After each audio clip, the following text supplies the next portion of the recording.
Mum's really annoyed at the minute. The relationship's frayed. This started, I was living with them last year, and they got annoyed with my bathroom habits. I love a long bath, and I love to eat in the bath, and I had some Greek yogurt in the bath, because I'm in show business.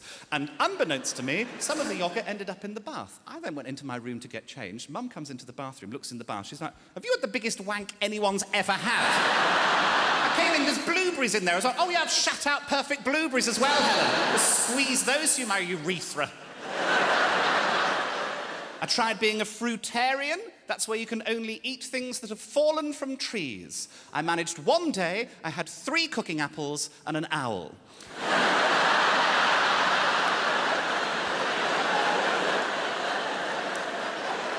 Arguably the best joke of the show. That pissed it away in the first section. There she goes. Off she flies. Bless she. Met one of my friend's kids last year. Friend I went to university with, her daughter. I avoided this child for 4 years. She's 4 years old. I'd heard bad things. Met her last year. She's the worst person I've ever met. And I've met Eamon Holmes. I won't use her real name, that would be unfair. Let's call her Mugabe. And she was just spoiled, really. We were sat at dinner, and she was here, and she was kicking me in the legs. And at one point, she caught my shin, and I went, fuck. She started crying. The mum said, please don't swear in front of my child. I was like, oh, is that your child? I thought someone just condensed North Korea into a small woman, actually. Little bitch. But I've got a goddaughter who I adore. She is 11, and I think she might be a genius, because she loves painting, and I've got this office in Birmingham, so I took her to the office to do some painting, and we painted this mural on the wall, and while we were painting it, I said to her, what do you think art is, just out of curiosity? And she thought about it, and she said, well, it's trust. And I said, what do you mean by that? And she went, well, if you trust something's good, then it is. I was like, fucking hell, that's the most profound thing anyone's ever said to me from an 11-year-old. Like, have another go on the bong, what are you going to say next? When the meow meow came out, the thing she was saying, extraordinary. But the guy in the Farrow and Ball shop, so posh, he was like, you know, it's like that.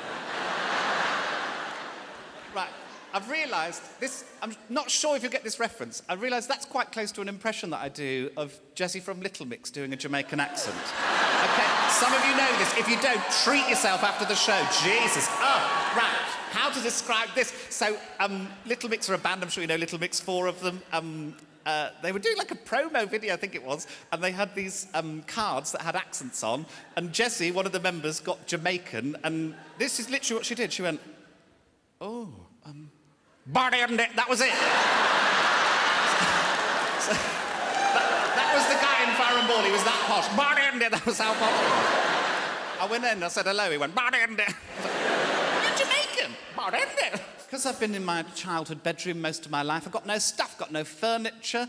The amount of aunties and uncles trying to lump shit, coffee tables, mugs. Everyone's got a bloody mug to give you. I got a mug from my auntie which has got a motivational quote on it, and I hate a motivational quote. The quote is, you've got the same amount of hours in the day as Beyonce. But not the resources, Janet.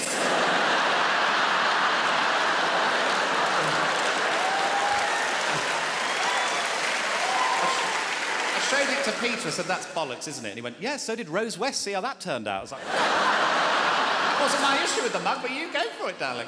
Did dry I've done it twice now. Did it last year when I was living with mother and father, Dave and Helen, great couple of lads. And,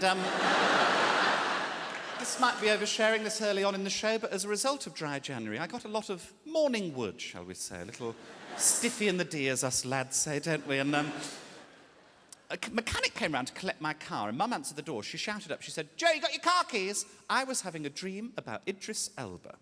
As is my right. I had a little tent effect in the pyjamas. Not a full yurt, just a tent. And I tried to suppress it with my hand in my pyjama pocket, but it didn't really work. So what I did is I tucked it between my legs. Now, I don't know if anyone's walked down a staircase with a semi trapped in their gooch. But it's fraught with peril. I got to the bottom step and then I tripped and it sprung out. Sort of baby punching its way out of my mangina. Anyway, long story short, the car's fine, but Mum's not happy. She's not happy. I will be slagging her off later on in the show, so don't worry about that. Helen will be getting it both barrels. So yes, I'm trying to be healthier. I love a full-fat Coke, and I'm on Diet Cokes now, and I'm struggling with it, really. Funnily enough, I was at a university reunion, I was drinking a Diet Coke, and I went up to a girl who I didn't know that well at university, and I was holding this Diet Coke, and I said to her, oh, hello, how are you? What are you up to now? And she went, I hate that. I hate small talk. I'm sorry, I'm not sure how conversation works with you now, then. How did the death of your father affect your sex life? Just straight on in.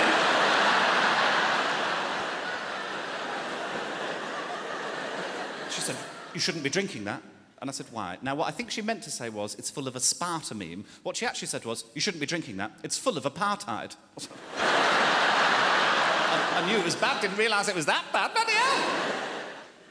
I've also, another thing I love about the house, I've got an off-licence. I love the off-licence. It's an off-licence sort of grocery. Baz, who runs it, my new best friend, he came round to the house when we were doing the works, and I was outside, and he said, oh, can I have a look? And I said, oh, yeah. And I showed him the attic. I said, this will be my bedroom. And he said, what do you do? And I said, oh, I'm a comedian. And he went, oh. And that was the extent of the conversation. Next day, I went into the shop. It was really busy. He ran up to me and went, you didn't say you're a TV comedian. I said, oh, yeah, I've been on telly a bit. It's not that big a deal. Let's not make a fuss. And he went, gonna have fun up in that attic? And I said, what do you mean by that? And he went, with all the comedy girls. And I went, oh, chance to be a fine thing. You know, trying to be laddie. And he leant into me and he went, you're a dirty dog. Anyway, Baz and I have been fucking in the attic for a while now. It's been marvellous. I find it quite weird talking about my father on stage. I never did it. I've been doing stand-up 10 years. And I didn't do it when he was a teacher because I didn't want to undermine his authority. But also, there's just no real friction with my dad, really. He's just a lovely man. We just get on really well. When I came out as bisexual on my 21st birthday, obviously very nervous about that. Didn't really know what he was going to say. And he was so lovely. I said to him, Dad, I think I might be bisexual. And he went, that's fine, as long as you're happy, I don't mind, whatever. And I was sort of annoyed. I was sort of like, punch me, give me a story. And I was sort of trying to escalate it. I was like, I'm taking drugs. Don't tell your mother. I'm listening to Snow Patrol. Get out of my house. A lot of comics, a lot of writers will have next to their bed a pad and pen where they'll jot down ideas, things that come to them at 4 a.m. in the morning that they think are genius. I used to have the pad and pen, but I never used it because I couldn't be bothered, really, when I woke up. Now I've got Alexa, I do it all the time. I ask her to remind me of stuff all the time. Here are my 4 favourite things that I've asked Alexa to remind me. 1, glory hole in a glass door. Not sure if I was going to pitch that to Dragon's Den. Oh, a solution to the drugs problem, which actually I think is quite good. In my utopia, all drugs are legal, but they're all £1, and you have to really want them because the only way to access them is in those grabber machines that they have at fairs. Waking someone to tell them something unimportant, I just love the idea of running into Mum and going, Mum, Mum, Mum, Mum, Mum, Mum. I'm really enjoying the latest series of Game of Thrones. And finally, who called them turtlenecks and not ugly shit clothes? Who did that? This is the thing, I slag off the Black Country loads because I love it, and I've got loads of friends there, I spend a lot of time there. I went on a speed awareness course in the Black Country. Have people been on speed awareness courses? Yeah, some other bad boys. I thought it was really effective, but my favourite thing about it is this woman at the back who just did not give a shit. She's like, my new spirit animal, she's just there like, oh, Rog. And the guy came out, and he was proper patronising. He was like, guys, just shouting out reasons. Why do we speed? Why do we speed? Why do we speed? And she went, because I'm in a rush. Good, you're in a rush, great. Why do we rush? Because I need a piece.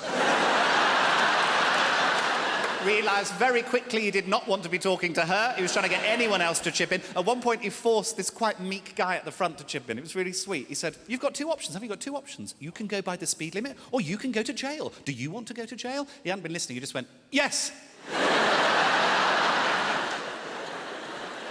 Any reasons why it's justifiable to speed, why we might be okay to speed? She went, well, if there's an emergency, if you've got to take someone to hospital. He went, no, that's not a reason, is it? It's not a reason. You've still got to be safe, haven't you? Still got to be safe. If you hit someone on the way to hospital, that's 2 people going to hospital, isn't it? She went, that's lucky, I'm going that way, give him a lift. That's lucky, that is. Favourite thing she said, I'll leave you on this. It was terrible, it was brilliant. He said at the end of the session, he's like, any other reasons why we speed that we've not covered? Any other reasons? No one chipping in, I wasn't chipping in. In the end, she just went, well, because it's fun.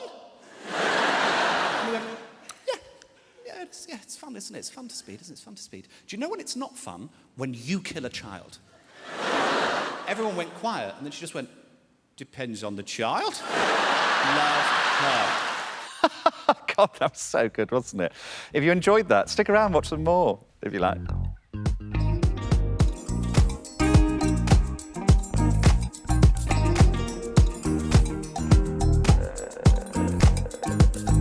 Like and subscribe, please.